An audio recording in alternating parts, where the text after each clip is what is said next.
So my name's Martin Adams. Spent the past 2 years in Grimsby building a successful service accommodation portfolio. We specialise in HMOs, council housing and stuff like that, a lot of project management. Amazing. You're on the academy. Yeah, I've been on the academy 2 years now, best thing I've ever done. So how is the academy helping you grow your business?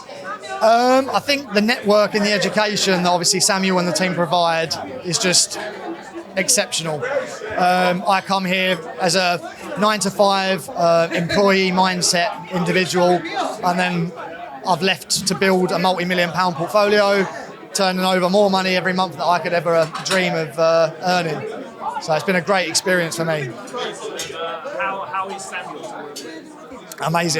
Amazing. I've sort of met him at obviously Winners on a Wednesday, spent a lot of time talking and networking together, and what he's done for the people and how he's done it is just absolutely mind-blowing. Incredible. My first question, what's the best thing about the academy?